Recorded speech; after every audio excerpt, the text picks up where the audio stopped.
faith and hope away, and they walk around like gold. We see them as they are breaking, and as their spirit dies, but deep inside we still believe they will come alive and fly. I saw an angel in pieces, as if the pieces all fell from the sky. And I said in my heart, I believe that that angel someday will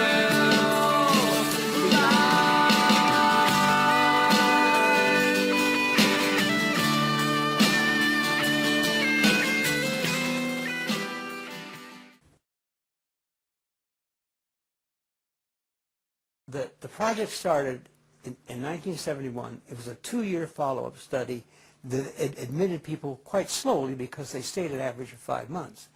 But by 1975, we published the first 1-year outcome paper comparing the hospital-treated versus Soteria-treated group. Now that's only 4 years, okay? That's really a short time in that kind of project. So we had 1-year outcome data that was just dynamite.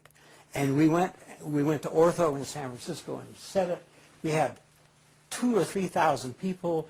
Paper came out, and suddenly we were famous. I was in the Sunday supplement of the San Francisco Chronicle, you know, and all this. It was just all glory and ego. Everybody wanted to be there and see it and do it and everything. And we published 3 more papers in the next 2 years. All was showing very positive outcome results. So all of a sudden, you know, my colleagues woke up and they read this stuff and they said, whoops, there's this very potentially problematic experiment going on. And what they managed to do was to make it so difficult to get grant money to continue it that the staff and myself spent the research staff and me spent most of our time rewriting grants, so that we could have written 5 books for the amount of grants. Anyway, and eventually they killed it with saying, well, it seems to have worked, and so we don't need to fund it anymore. Whoa! Okay, so they say. And I've seen that comment in the official papers. You proved your point, so now go away. Is basically what it says. So now we can ignore you. Yeah. Okay, so it works without drugs. So Good deal. All right. Now we don't have to think about that anymore. Right. That's really what it says. Yeah. So it looks like he's proved it works at least as well. There was this sort of like attempt to hold on to this, you know, regular paradigm. So it looks like shows it works just as well, and we're not putting any more funds into it. It's basically how the last paper comes through. Incredible. Yeah. So anyway, so then what happened was we actually had 2 houses. We replicated the original house 2 years later and had a second house that produced equivalent results with an entirely different staff, a different house director, same research director, but different, you know, in a different city.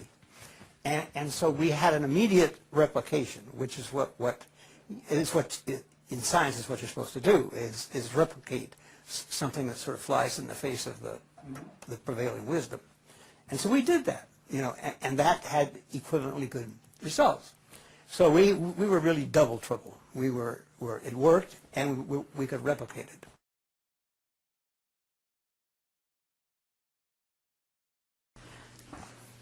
So okay, so then people wanted you to go away, but which people? I mean, at that point, the pharmaceutical industry didn't control NIMH, did it? Well, I think you can say fairly that the pharmaceutical industry still doesn't control the NIMH. But would you say the same thing about the FDA? Well, no, I think that's a different story. That's a side story. But what made it go away were the biological psychiatrists who sat on those peer review committees. And they were so committed to the notion of schizophrenia as a biologic condition that it is amenable to medication and not much else, that they killed the project in those committees. And it was some of the most extraordinary interaction I've ever had in my life with these committees. I mean, it was just extraordinary stuff.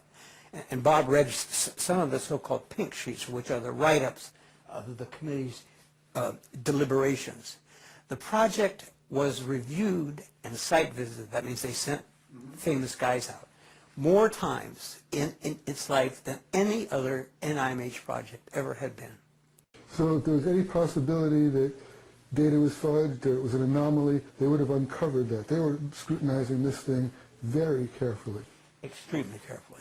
Is that where you got those comments, that you saw those comments, that it's good, so what we shouldn't fund it anymore to this point? You're right. I mean, From the when I pink was sheets? writing about this, I wanted to write from documents. And so Loren had these pink sheets, these review things, and it would become quite clear in these sheets. One is that they didn't want the project to succeed. That you just would see this in the language. That there was, well, it was really, you could see sort of an undercurrent of hostility, I think, in some of the writing. I don't know if you agree, but I thought it was there. And then when the data, even though after they had examined it in every which way possible, still showed good results, there would be this grudging sort of, okay, so you're getting good results, so it's working. Which you just could see a total lack of interest in pursuing the ramifications of the project and the outcomes, and the wish that it would go away. That's quite clear in the pink sheets, I think. People without that balancing, without that chemical intervention, do better than people who got this chemical intervention that's supposedly correcting something. So that they kill by saying, yeah, you proved that already, now we can ignore you. That is rather astounding. It's like, how do you understand the switch that's working in their brains? What medication do they need to see straight? So Loren gets good outcomes with his, but it's not like they don't think they're getting good outcomes with their drugs. But if you don't need the drugs to get the good outcomes, it can't be correcting the chemical, that can't be the mechanism for that's causing the problem in the first place, because you didn't correct any chemical imbalance. But they pursue along parallel paths, and I'm not sure the good outcomes that Loren gets necessarily says to them, well, our dopamine hypothesis is false. Better outcomes, though, not good outcomes, better outcomes.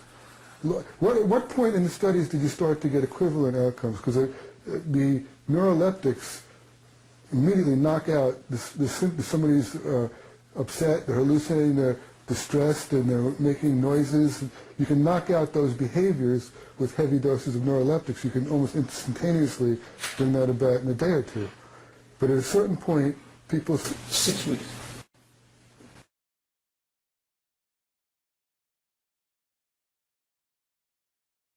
Can you recap the question? Well, the question is, you know, what researchers know among themselves in terms of what the drugs do, and what might be a cause of schizophrenia, etc.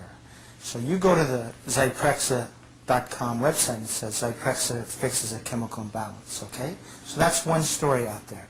But now I go to Science magazine, okay, which is a story that they're telling among themselves, and we're talking biological guys, Steve Hyman, Carol Domingue, etc.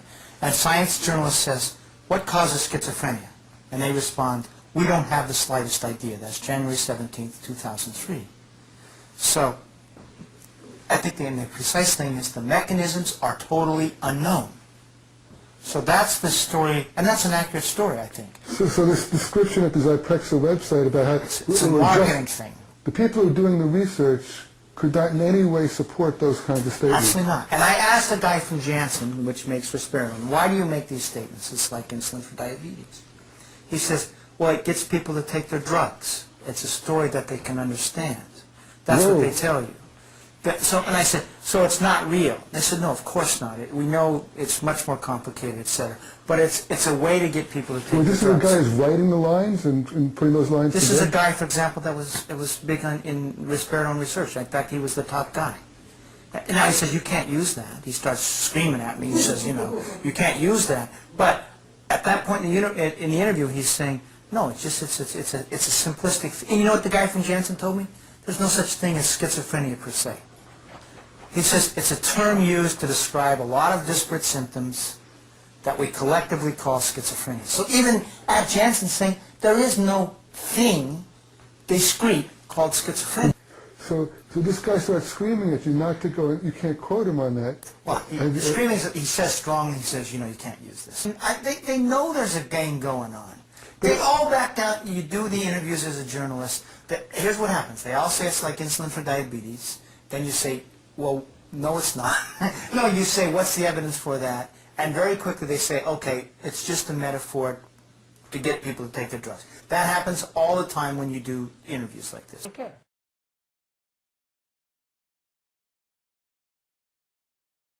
Right, but this guy who's telling you that it's a good way to get people to take their medication, this story, this fairy tale that they're writing, inventing, he doesn't feel that there's any obligation to tell the truth then.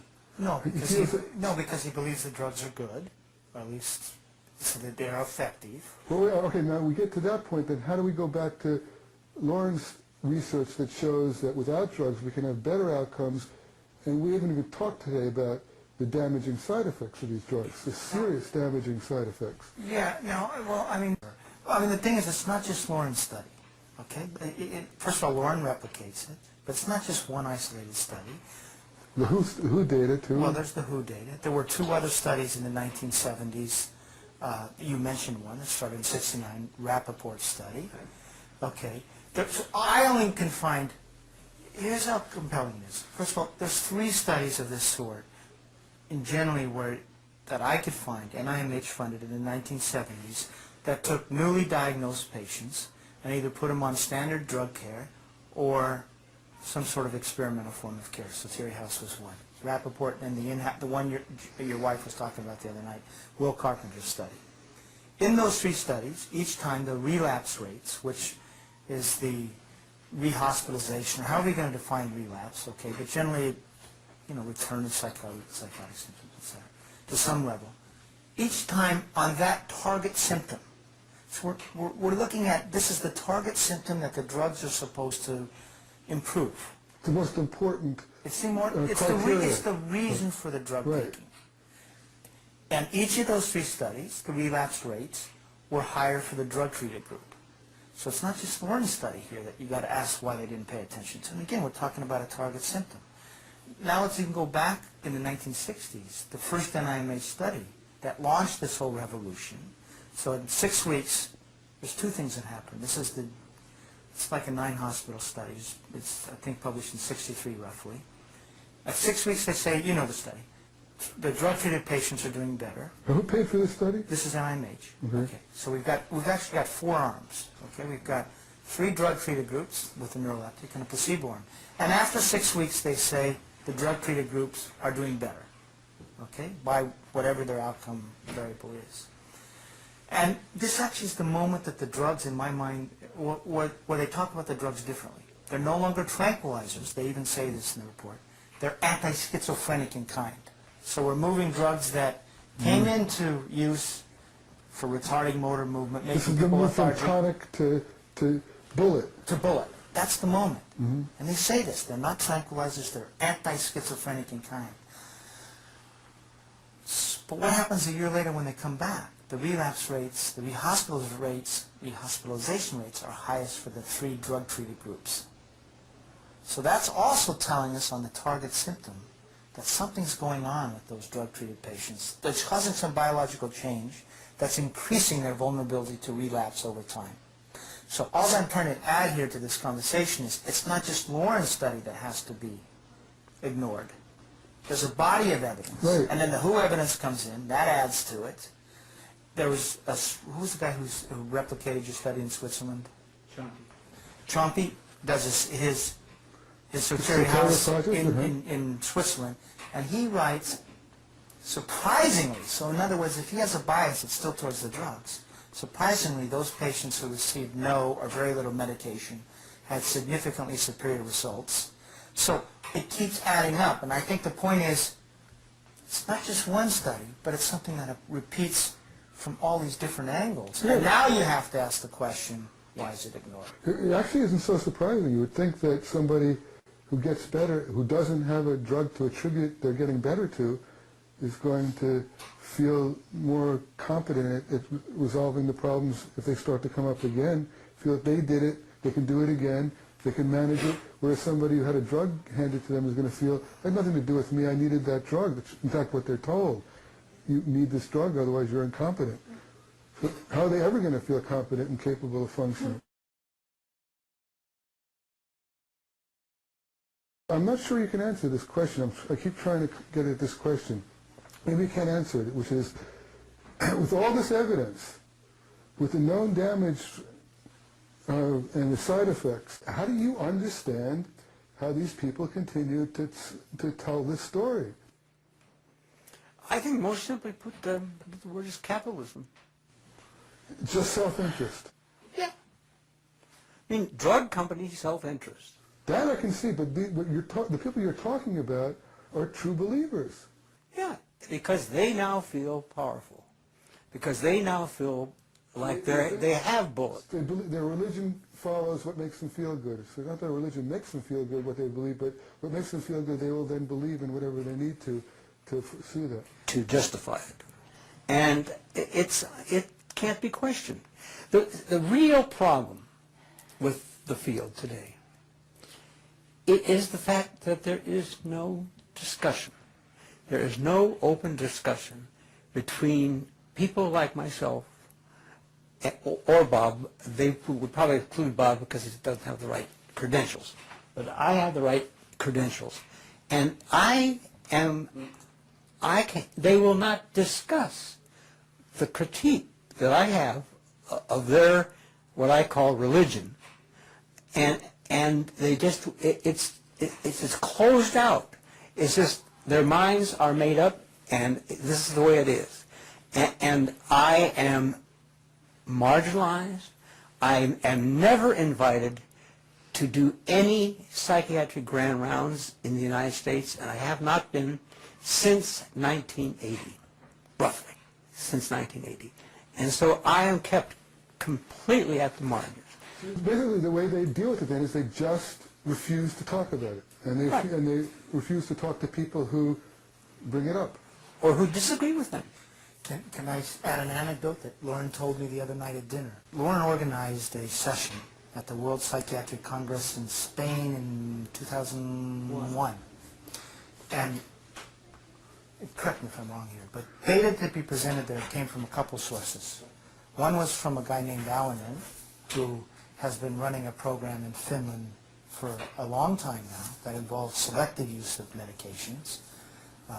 Roughly 40% of the patients in that group never have touched the drugs 5 years out. Very good outcomes. So here's a guy, respective, who's going to deliver a paper on 5-year outcomes on a program that involves just selective use of neuroleptics, not no neuroleptics. He's going to report results that we would die for here in the United States in terms of level of employment, low levels of rehospitalization. I think the figure was from years 2 to 5, 88% were never rehospitalized. Wow. Okay. I think the employment rate was roughly 50%, correct? These are people who had a first Episode breakdown. of diagnosis of schizophrenia. So a cure rate of 88%, basically. Well, cure in the sense of not being rehospitalized. Okay. Now, there was another paper, Bola was presenting his work as well, right? Yeah. Now, Bola had gone, he's a University of Southern California psych professor, and he had done a meta-analysis of all well-designed studies that took first episode patients and randomized them either into experimental care or standard care.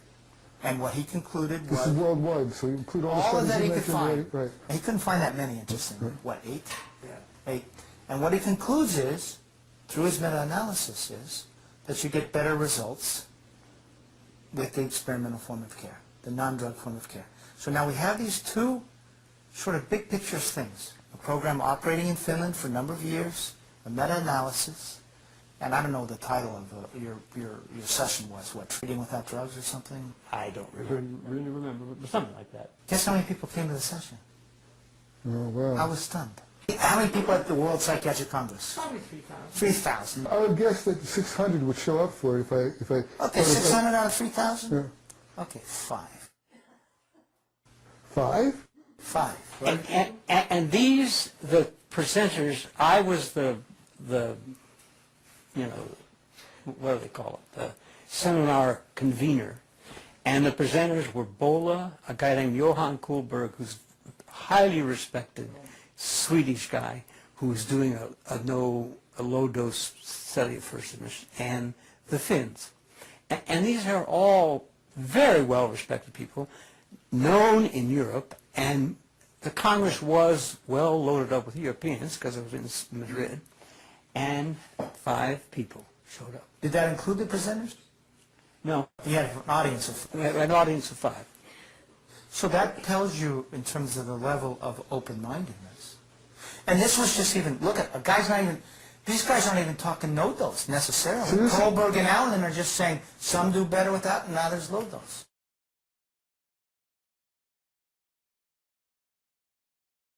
Like, so I got to tell Loren this story, Bob. Okay. You've heard it already. But I was applying, but I think it goes along with the whole religion business.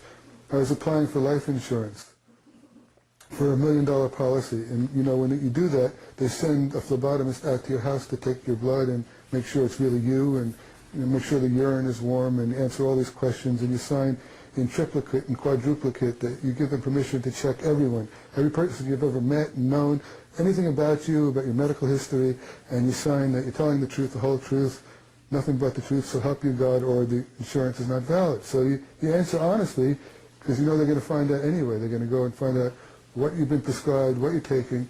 And as the phlebotomist is leaving my house, she says, "You're the first psychologist or psychiatrist I've done this with who's not on Prozac or Ritalin or both." I said, "Wait a minute, don't leave, come back." I have her come back into my living room and sit down. "How long you been doing this?" "Just a few minutes now. How long you been doing this?" She says, 2 years. In Newton, where I live, it's got the highest concentration of psychiatrists and psychologists per block. It's a zoning requirement. You have to have one for every block. And for 2 years she's been doing it in that area. And I say, "How sure are you of this?" She said, "It's something that always struck me." And I started thinking after she left it, you can't get data like that. Where are you going to get data like that? Who's going to come up with, if you send out a questionnaire to psychiatrists, you get a 5% return rate, right? And it's obviously going to be biased to people maybe who are more willing to admit to things. You can't get data like that. It was statistically significant, the number. And You see, but that just tells you the level of belief in, especially the SSRIs. Those folks would not take an antipsychotic because they know that they probably have a bad downside. But they will take an SSRI or speed. Speed, for some people speed kills, and for other people it makes you just as happy as a clam, and you can work like a dog. And the SSRIs give you, when they work, you have this attitude, oh, who cares? Right. That's the attitude. And that's the mechanism of action. That's the mechanism of action of the SSRIs. But the problem is when you put that with another of their mechanisms, another thing that they do, which is cause this thing called akathisia, which is a tremendous mental and physical turmoil that you'll do anything to stop, okay? You combine that with the I don't care and put that in an adolescent whose mechanism for I don't caring is already not quite firm, and you have school shooters.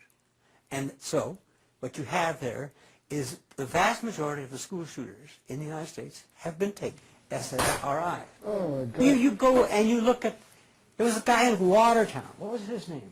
The guy in Watertown that went back to his company and shot a bunch of people? Yeah. Wakefield it was. Okay. Yeah. He was on an SSRI. And they are drugs which make people who have never been suicidal or homicidal that way. I thought the story was he was off that week. Yeah. Okay, so he was having then a withdrawal reaction because they're addictive. And so when you're addicted to something, you get this crazy going off. I don't know if any of you have ever been around heroin addicts when they're coming off, or cocaine addicts when they're coming off. They can be very violent people. So anyway, those drugs are really quite dangerous for a percentage of people who get these two things combined, the akathisia with the I don't care. So, kill you, easy, you know. And you know how kids are anyway. They're impulsive and they haven't got a good, fully formed conscience, so you might imagine. But it's also true in adults. You know, there's been, every time I read of a sort of, it seems like a random multi-person shooting, I always presume that that person had just started a SSRI or had just stopped.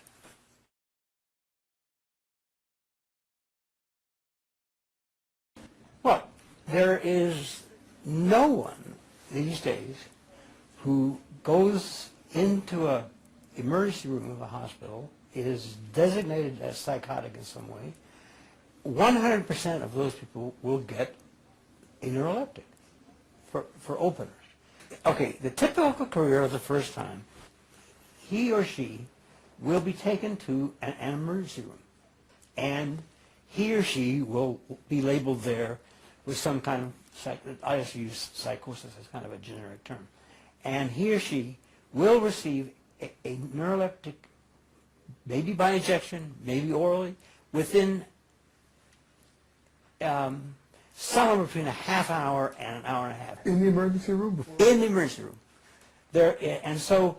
And then they will be sent up to the psychiatric ward, where they will continue this regime, and they will be discharged an average of, I think it's about 9 or 10 days now later, in this sort of stupefied state, and out back to probably at first their family, but after they get through it a few times, then they go out to halfway houses that are in the system and so forth and so on.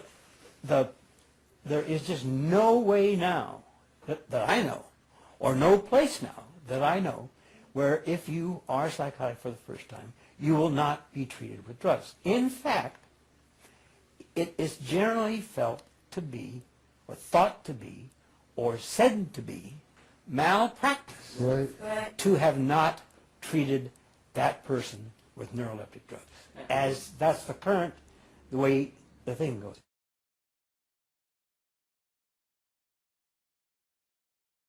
Who gets to draw that line? Some clinician in the emergency room? I mean, some emergency room doctor starts this ball rolling, upon which, and it sounds like there's kind of a snowball effect, and then these people are... Now, the emergency room doctor may be the one that does it. It may be the consulting psychiatrist who's called in who does it, or maybe the psychiatric trainee, the resident, who does it. But someone will do it within very short order. What you're saying, though, is that in that moment, within a half an hour, in that environment, a decision can be made that completely destroys or shapes the rest of the person's life. It's a career. Now you're going down this path, you are now a permanent schizophrenic. I think that is really a really important point. You get put down a path the moment you get that initial neuroleptization, you're going down a certain path. And unless you have the gumption to get your ass out of the hospital and stop the drugs within, let's say, a few days, and if you believe what you're being told on the ward and elsewhere, this business about diabetes, and if you swallow that line and go with it, because it's powerful medical words, then you're sunk. It's only the ones who have either family or themselves who say, oh no, I don't want that.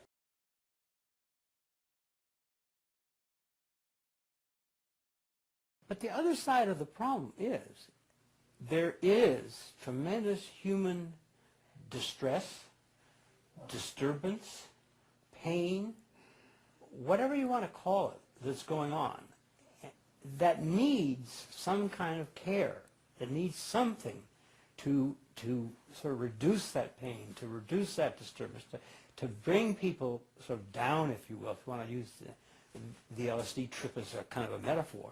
You know, you need some people around you to help you, to support you, and so forth and so on. And so what happens is they have substituted the drugs for people. When people ask me, well, do you ever think drugs should be used? I said, well, I think that the fact of the matter is that there's almost nowhere in the United States where you can go where you can have the kind of interpersonal support that you needed so that you don't need the drugs to bring people down. It's just the pills have replaced people. And one of the points you make in your 99 paper is that people would be cheaper in terms of, it's not cheaper than a pill to provide people. It's expensive to provide people instead of a pill, but over the long haul, the cost to society in actual dollars and cents would be cheaper to provide people in those environments than to get people on these career paths with neuroleptics.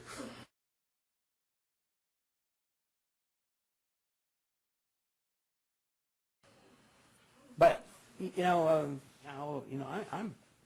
quite cynical about the whole thing. There are a few people who are sort of in this tiny little camp that we have, that believes this way. But the power, the power is where the money is. The power, the money is in psychiatry and big pharma. That's where the money is. And now the psychologists want in. They're trying to get prescription privileges. I used to want to get prescription privileges. I wanted to be equal with psychiatrists, and I thought it would be a great thing for psychology. And now I actually realize it'll be the end of psychology. It'll be the end of psychotherapy in psychology. And do you know who is providing the money? Yeah, they want the pharmaceutical companies want the psychologists to have prescription. They're already starting to put ads in our journals. Yes, but the interesting thing is that they're going to create a fight between themselves and psychiatry, because when the psychologists went for it in New Mexico, the American Psychiatric Association spent a fortune fighting the legislation that the big pharma, who is their real owner, is supporting. Whoa!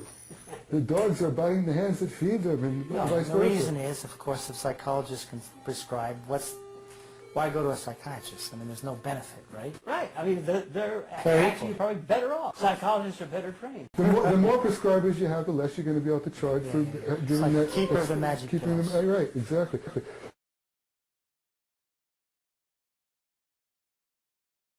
And I asked a question about the FDA. My assumption is it is controlled by the pharmaceutical industry at this point.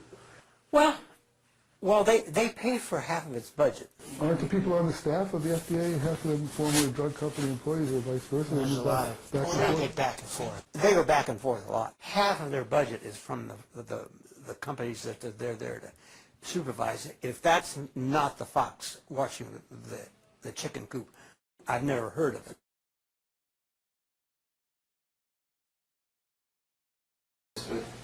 Is it basically a proven thing that the interpersonal, phenomenological, or whatever you want to call it, approach to treatment of people labeled as schizophrenics, is it proven that that's, in the long term or the short term, more effective than the drug treatments that are currently administered? And if so, why hasn't that caught on? Why has that not become the mainstay? Let's say that there is a good bit of evidence that psychosocial treatment, whether you call it interpersonal phenomenology or Kohutian psychoanalysis, whatever. Supports community. Psychosocial, anyway.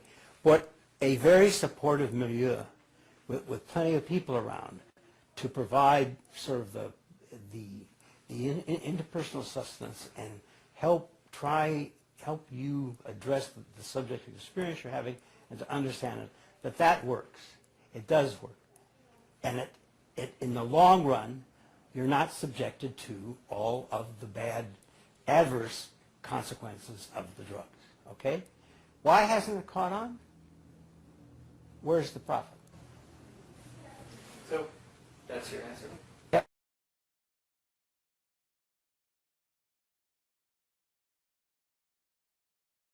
Can I add just one thing to this about the evidence for this? You also have to ask, maybe one size doesn't fit all. And this came out with, you know, the May study, of course. One of the very first studies compared 5 different forms of care. It was like drug, milieu, psychotherapies, electroshock, and I forget the other one. But the point is, I think it was 59% of the patients in the milieu group treated without drugs were discharged, okay, in a certain period of time. Within a year. Within a year. And when they went back and looked, and correct me if I'm wrong, the group that was functioning best among all the different successes, so a certain number of drug patients were discharged and a certain number of ECT patients, etc., were the milieu patients treated without drugs. So among that group of successes, that was the group faring the best. So my point of this is, it may not be that, whatever you want to call it, psychosocial therapy is going to be the best for everybody. But what I think the evidence is quite clear over many years is that there is a group of patients that come in, if not treated with drugs right away, not put down this path, that they're going to fare the best, they're going to recover, they're going to get on with their lives. And that goes to the first episode as to why you've got to avoid immediate neuroleptization, is you've got to have this group segregate itself out. They're ones that can recover, get through the schizophrenic break, and not go down the drug-based line. Based on your review, both of you, what percentage? I think it's at least 50%. It seems like it was higher than that. You said I'm being cautious. 50% after one break. I thought you said a few go through a second and third and then don't have any more. Yeah, and if you look at the long-term studies that occurred before the advent of the neuroleptics, in places where they got good social care, which was mainly in Switzerland, on the order of between 60 and 70% had good social recoveries at 30 years. And there were no neuroleptics to give them. They just gave them good social care. And we're talking about 2/3 approximately. Yeah. Is And that I would fair? agree with that. I was just being cautious. it might be that the other third who don't do well, maybe a short course of neuroleptics would in fact, help them. That's what Bob's saying. One size doesn't fit all. But you can't at this point know in advance who the ones are who are going to get well without drugs. And basically by taking everybody and giving them that one-size-fits-all cure, which is the neuroleptics, and a permanent label and a belief system that it's biological and an imbalance, we're destroying 2/3 of the people who could get better if they weren't. Yeah, I think that's the problem, is you're converting that group that could recover into a chronic patient.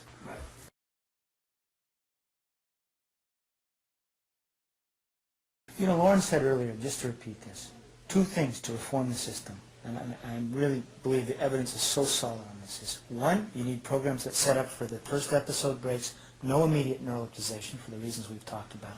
And then second, you need supportive environments that allow gradual withdrawal. And that doesn't exist either. Now, one of the problems with Zuzu's place is the system doesn't support it. Okay? And so you get conflicting, viewpoints, etc. What you need is supportive community places with support systems for gradual withdrawal.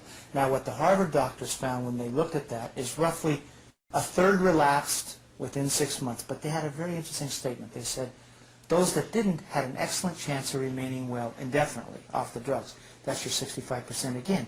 So we keep coming up to this percentage of people, roughly 2/3, who will do better without the drugs, and you need a system for segregating it out, and you need to separate it. And then Loren's going to talk tomorrow night to a group that's trying to set up the Soteria house, correct? It'll be interesting to see whether there's any money behind it. Alaska, are you still in touch with Gottstein? Alaska did, the mental health board, after the last meeting, passed a resolution, believe it or not, saying they needed to look into whether you should build a system where you do not do immediate neuroleptization. Now, I don't know what's going to come of that, but after that, they actually passed this thing as a system, a mental health board that has budget money. Should we set up, in essence, a Soteria house for first episode patients? To my mind, that is the most hopeful thing in the country, because it would come with some blessing of a mental health board and therefore theoretically money and support system. The problem is you have to have a reliable stream of money. That's the bottom line. And at this point in time, the reliable streams of money come from the party line. From those who control those streams of money are basically bureaucrats who believe the party line. And so to fund a Soteria-like place would be, as far as they were concerned, would be them funding malpractice. But and actually, the pharmaceutical companies would fight them, would try to get them out of power. And the drug companies will fight it because they have a system that mandates continual care, lifelong care, and it's been very successful.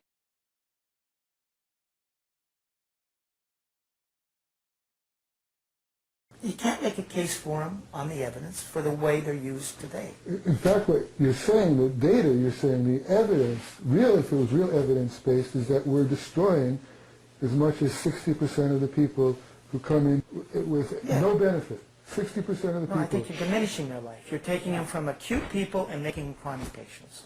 Well, with the tardive dyskinesias, it's more than just diminishing. And so how do you, any reaction to the new laws, community commitment laws, and this new move to develop a implantable antipsychotic using Haldol of all drugs? My answer is absolutely predictable.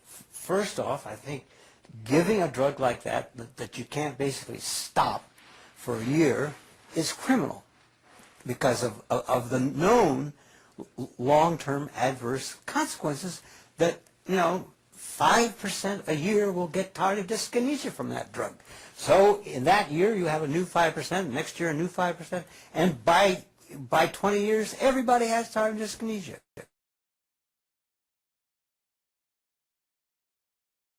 Coercion. Don't get me started about that. Where psychiatry is the only part of medicine that can force people to take treatment against their will. But why are we forcing people to take these toxic substances? I mean, it's a crime. It is a crime. Yes. That's the bottom line. It's criminal. Yeah, this is sort of related to that. It's also sort of a question directed at, I think you cited a statistic that something like, well, just that a huge percentage of schizophrenics in other countries recover without any form of medication, and the United States has one of the sort of worst rates of recovery because of the system we have. And then I heard you just say that sometimes these drugs do, I don't know if you meant that they cure people or if you meant that they have a place in medicine, right? That they do have some curative effect or something, but I mean, that's sort of, all I've heard so far is that, you inject them into your body and it feels like concrete, or you just have these awful, deathly sort of experiences. I mean, so do the drugs in fact work sometimes, or is it true that our system is just caught up in this mindset and people actually do better elsewhere without any medication at all? Yeah, let me see if I can put all that together. First of all, I didn't say the drugs were curative.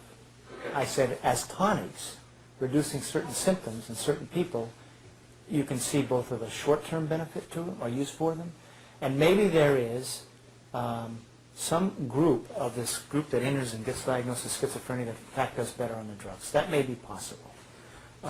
And one of the reasons I believe that is you have a thoughtful guy like Alan who finds a use for the drugs. So he's not a believer. That tells me that a clinician who is open-minded finds a place for him and is looking at recovery.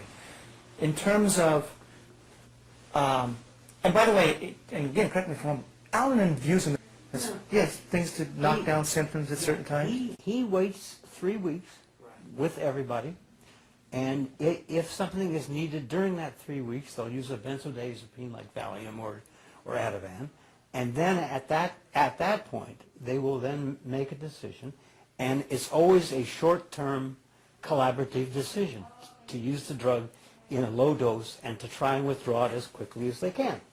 And it's for those people who in those 3 weeks have really not gotten any better. So it's a subset of the original. In that period, if someone's out of control with their behavior, the benzodiazepines work as well as the... Oh yeah, they're very good. at that. And there's evidence for that, by the way, too. Yeah, So there's no need at all for, in that 3 weeks, they can definitely go the 3 weeks without starting these drugs. yeah. Yeah. That's been their routine since 1968.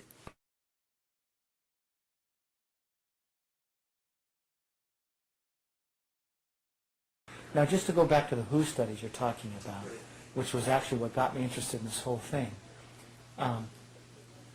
First of all, what the World Health Organization reported was that in the developed countries, U.S. and the rich countries, outcomes were much worse than in the poor countries. And first of all, that's number one. Number two is that they had surprisingly high, basically good outcome recovery rates in the poor countries. And you know what the figure is? Roughly 65%, something we've heard again here tonight. Okay? 35% chronically ill, 65% in this good outcomes category. Third, what happens in the rich countries? The overwhelming majority become chronically ill. So much so that they concluded that living in a rich country was, quote, a strong predictor that you'd never fully recover.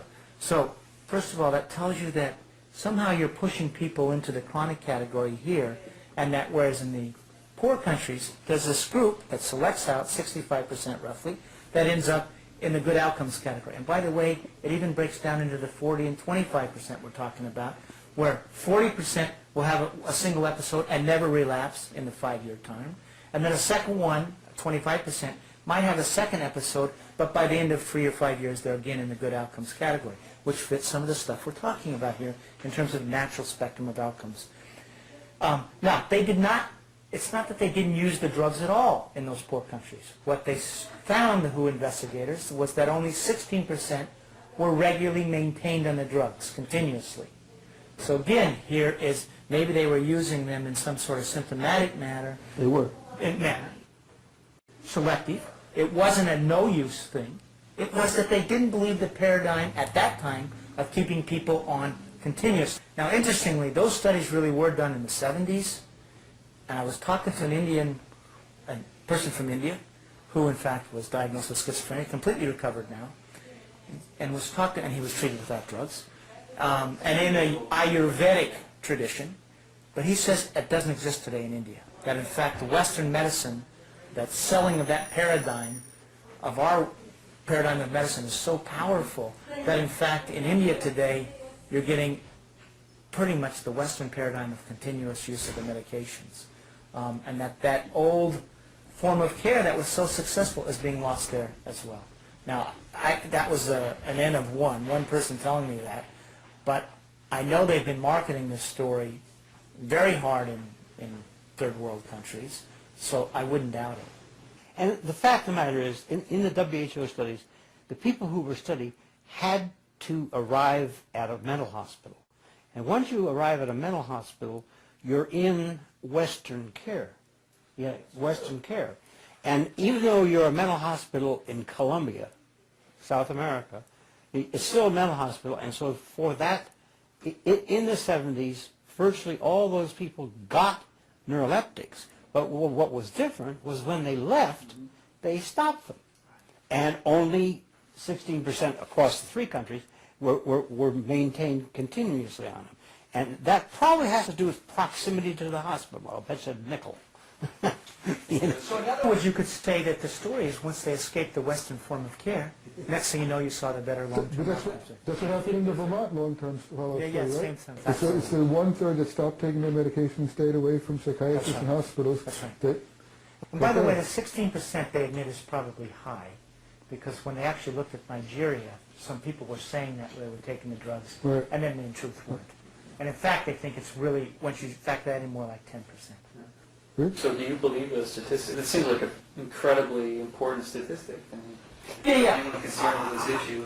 I mean, first of all, I do believe that is undoubtedly the case, that once people, and Loren's point here is, they were entering an intersection at the moment they entered the study of Western medicine, in fact diagnosed by Western doctors, at least by Western trained doctors, excuse me.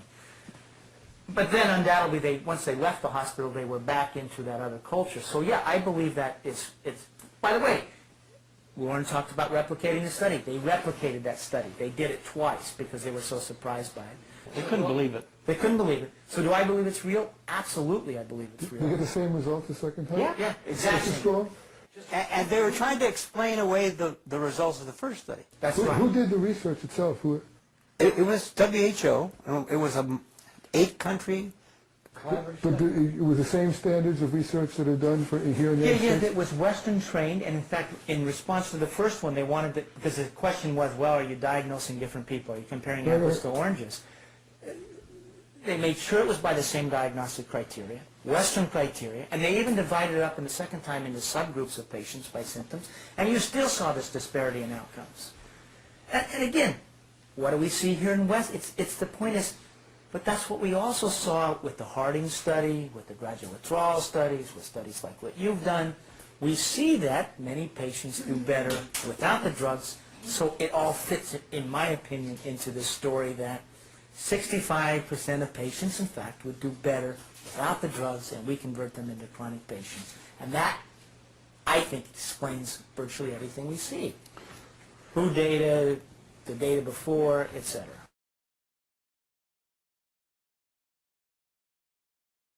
Well, I just think that the WHO data is so good because, you know, those were party liners who designed that study, because their major thing was to prove that there was schizophrenia anywhere you looked in the world, and it was manifest. biological. And it was manifest in the same way in Nigeria as it is in Maryland.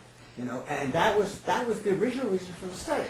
And they wanted to go and find schizophrenia in all of these, and then they had all this data at 5 years, and they looked at it, and I can imagine the consternation that went around. Now, luckily, most of the investigators in that study were old enough not to have been bought off by the drug company's biological model. They were senior citizens at that time when the study was planned. You know, real scientists. In the 60s. Right.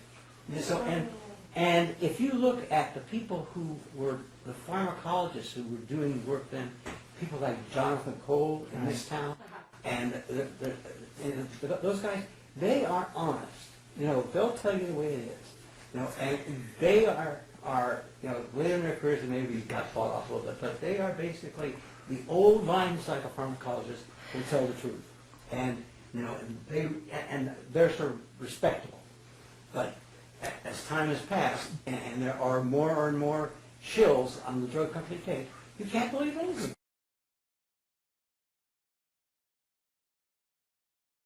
So 2 questions. One is, they were true believers when they started.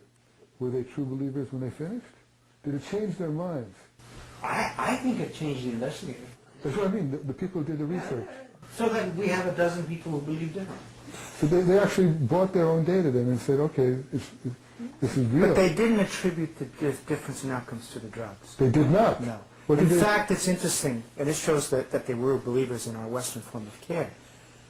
On the second study, as they're trying to search for this reason for this difference, okay, so they first of all, they replicate the study, they find the difference the second time, and now they start looking for variables that maybe can explain it. So they say, aha, maybe the people in the poor countries were better at taking their drugs more consistently. There was greater drug use in the poor countries, and that's the reason for the better outcomes. So the bias comes out in that way. And they said, and then they say, but no, that can't be, because then when we looked at the drug use, we found that it was much lesser there. So drugs couldn't be the reason for the better outcomes. And they never take the next step, though, and ask themselves, is that the variable that causes, at least publicly in their writings, causes the worst outcomes? What they then did, they made a left turn.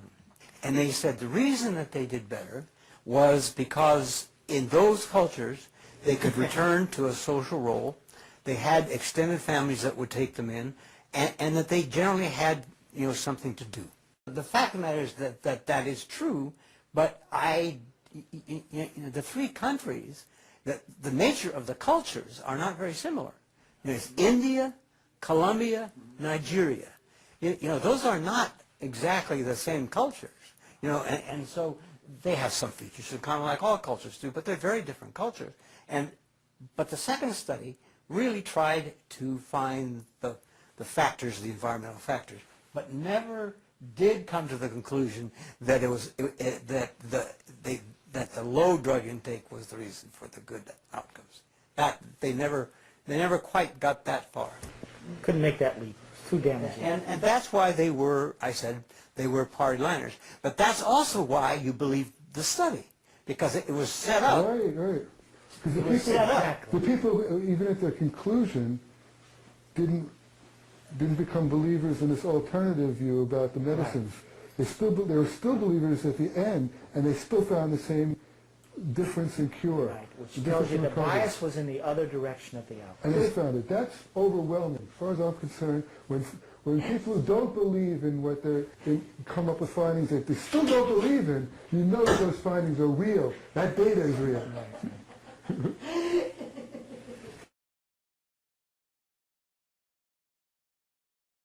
Well, you know, I'll give you the finding from the Soteria study that I didn't believe, was that at 6 weeks, the Soteria group was as improved on a basic, you know, level of symptom scale as the hospital treated drug. You didn't expect that? No, I thought it would take much longer. I thought it would come out maybe at 6 months. But at 6 weeks, the Soteria environment was as powerful as the drugs, and that's when the drugs have their maximum effect, is 6 weeks. So knocking down the targets. In the first grant, I said that we don't expect at 6 weeks, which is one of the measurement points, that the experimentally treated subjects will be as have as few symptoms. Where did you predict it when you were writing the grant? Yeah. When did you predict it would? Oh, I thought maybe around 6 months. 6 months. And that would have been consistent with the earlier NIMH data of the 63 trial, that, you know, you get the short-term benefit and somehow, at some point there's a crisscross. So anyway, I was very surprised. And that's why I believe it, because I was surprised. Yep.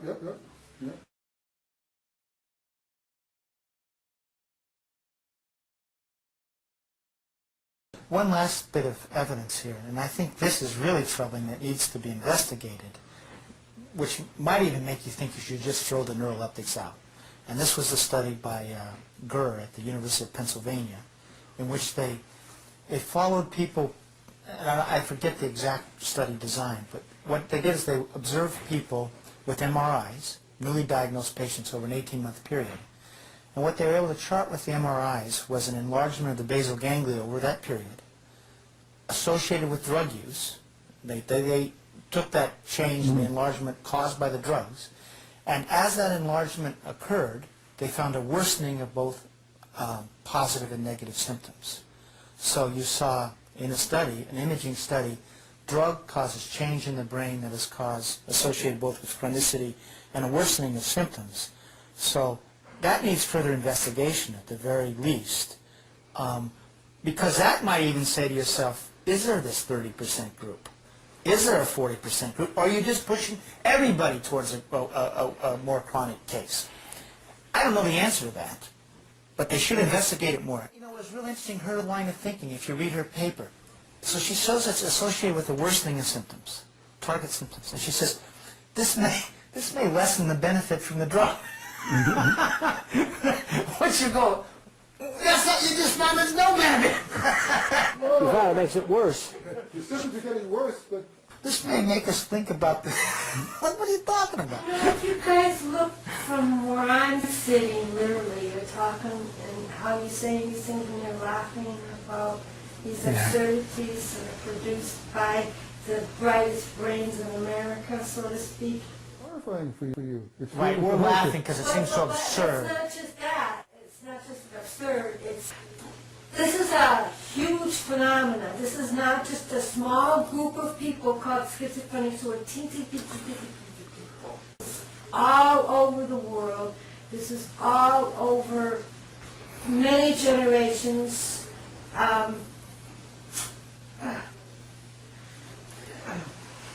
It Makes me cry. right.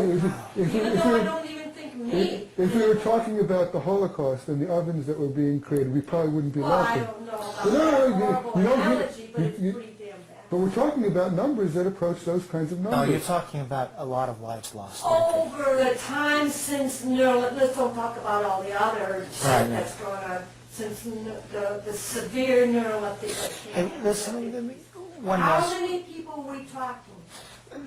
it's just a one little example, which you're absolutely right. I had a good friend in high school, very smart guy, lovely human being. He had, he did some drugs in college, etc. And then he had two friends die in a car crash, just as he graduated from college, a time when, you're sort of emotionally strung out anyway. So he has some sort of psychotic break. He was put on neuroleptics, spent the next 20 years of his life on neuroleptics, became ever fatter, ever less of a human being, and then finally just died from the drugs. So that's just one of many millions. But what happens if he's not treated in that initial time with drugs? He might have a totally different life. But so I know that's the. So what I'm saying is you're absolutely right. The human loss is huge. Statistically, since the inception of the use of the neuroleptic, the chlorpromazine, what is the guess of how many people worldwide? How many people Good are you question. talking about? Say, good question. Can you do an estimate? I know How many, thousands how many myself. lives have been lost and how many lives have been made not worth or barely worth living from these Worldwide? effects? Yeah. Just, Has anybody done that? no one's ever tried to It's calculate got to that. be over 20 million, I would think, wouldn't you say? Worldwide? Lifetime prevalence is said to be around 1%.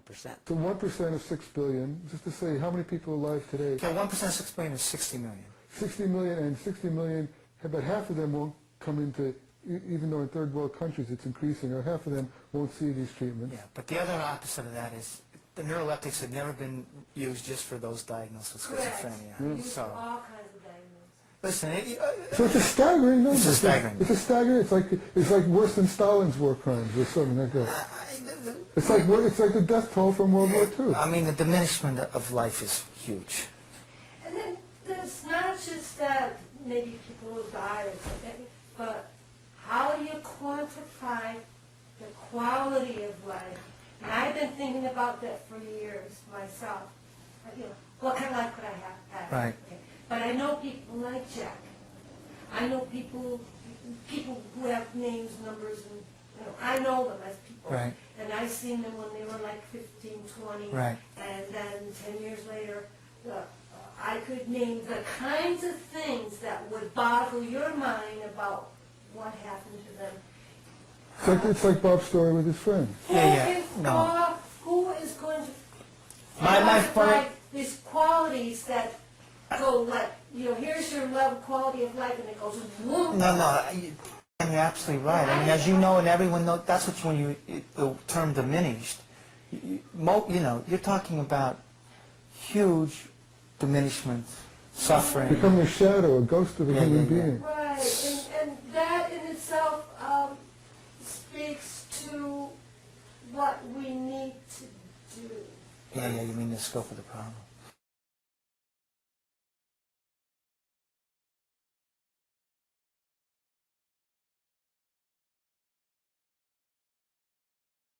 The last question, which would be, where are you going from here, personally? What do you see? What are you working on? Where are you going? And I write. I see people who are generally very disturbed and disturbing and don't want to be on drugs. I see a handful of such people. And I work for lawyers. are you having success? Thus far, I have not had a failure.